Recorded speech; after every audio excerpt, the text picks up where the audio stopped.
Alors, le secouriste et la loi. Souvent, les gens dans les cours de premiers soins me demandent est-ce que je peux être poursuivi si je porte secours à quelqu'un et que je cause plus de dommages? En fait, on va en parler précisément dans ce bloc-là du secouriste et de la loi.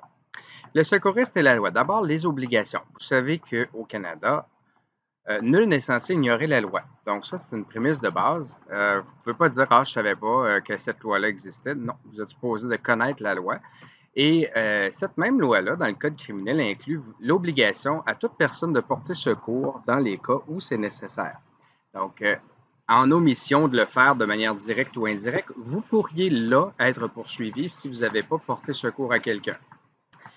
Dans le Code de la sécurité routière, c'est aussi indiqué qu'on a l'obligation d'assister. Donc, voyez-vous, la loi nous oblige à intervenir, en fait, nous incite très, très fortement à le faire, et ce, même si on a des cours ou qu'on n'en ait pas. Donc, on doit porter secours à quelqu'un de manière directe ou indirecte, donc c'est-à-dire par assistance directe ou par l'appel à l'ambulance ou l'appel aux secours médicaux d'urgence. Ce qui est intéressant, c'est qu'au Québec, la loi du bon samaritain est passée au Code civil du Québec par l'article 1471 qui dit la personne qui porte secours à autrui ou qui, dans un but désintéressé, dispose gratuitement de biens au profit d'autrui est exonérée de toute responsabilité pour le préjudice qui peut en résulter, à moins que ce préjudice ne soit dû à sa faute intentionnelle ou à sa faute lourde. Bon, là, c'est un texte de loi, ça peut avoir l'air très compliqué. En gros, ce que ça dit, c'est qu'à moins d'avoir causé du tort intentionnellement à une victime ou d'avoir fait quelque chose d'absolument épouvantable là, qui pouvait pas résulter autrement qu'à la mort d'une victime ou à vraiment lui intentionnellement peut-être lui causer plus de tort, la rendre handicapée, on ne peut pas être poursuivi au Québec. Il n'y a aucune personne dans la jurisprudence au Québec qui a été poursuivie pour avoir porté secours à autrui et avoir malheureusement conduit à plus de dommages. Donc, vous avez ça ici au Québec. C'est peut-être pas partout pareil dans le monde. C'est peut-être à vous de vous informer quand vous voyagez.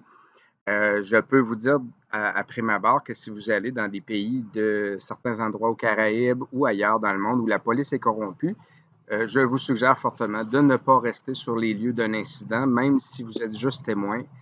On suggère réellement aux gens de s'en aller. C'est plate, mais c'est comme ça. La police, souvent, dans certains endroits, va prendre les gens, va les inculper et va les mettre en prison. Donc, ça arrive. Et ça, informez-vous à votre agent de voyage avant de voyager. Ce qui est intéressant au Québec, c'est que vous avez la loi visant à favoriser le civisme.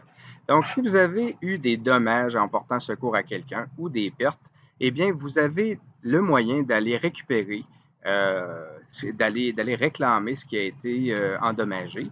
Il y a même des dispositions qui vous permettent que si vous êtes blessé, vous ne pouvez plus travailler, eh bien, on compensera votre salaire par la loi visant à favoriser le civisme. Si vous voulez plus d'informations à ce sujet-là, je vous suggère de vérifier notre site web www.smcanada.org. Le secouriste et la loi, voyez-vous, il y a une chose ici qui est quand même assez comique, c'est que avez-vous déjà vu un super-héros au bureau des permis? En fait, un super-héros, c'est vous en devenir, c'est les gens qui interviennent lors de situations d'urgence. Euh, on n'a pas besoin d'un permis de secourir. On n'a pas non plus besoin d'une carte de secouriste pour secourir. Ce qu'on a besoin, c'est les connaissances qui viennent avec. La carte de secouriste ici, elle est seulement une attestation que vous avez réussi un cours, que vous avez suivi un cours, mais elle ne vous donne pas plus ou moins de droits sur l'intervention auprès d'une victime. Donc, ce n'est pas la carte qui fait que vous devez intervenir, c'est le fait d'être un bon citoyen. Et c'est pour ça que l'idée d'avoir des webinaires puis d'aller suivre des cours en ligne dans le confort de son foyer est venue. C'est qu'en fait, la carte de secouriste est un plus, mais elle n'est pas une nécessité pour intervenir. Euh, j'ai donné longtemps des cours en classe et ce qui m'était souvent démontré, c'est que juste l'écoute d'émissions comme Baywatch à la télévision ou ER, qui sont des émissions d'urgence, suffisait amplement à faire que des gens savaient bien faire la RCR, savaient me démontrer qu'ils auraient pu sauver des vies Et c'est déjà arrivé aussi, si vous regardez les nouvelles, des enfants qui sauvent leurs parents juste après avoir vu des choses faites à la télévision. Donc, voyez-vous, les webinaires, ça sert à rendre tout le monde capable d'intervenir en situation d'urgence. Et au bout d'un webinaire, ben, chez nous, vous pouvez obtenir une carte de e-secouriste. Donc, c'est quand même bien, mais ce n'est pas une nécessité pour intervenir. Peu importe qui vous êtes, vous pouvez devenir un héros sans carte de secouriste. Alors, voilà pour la loi.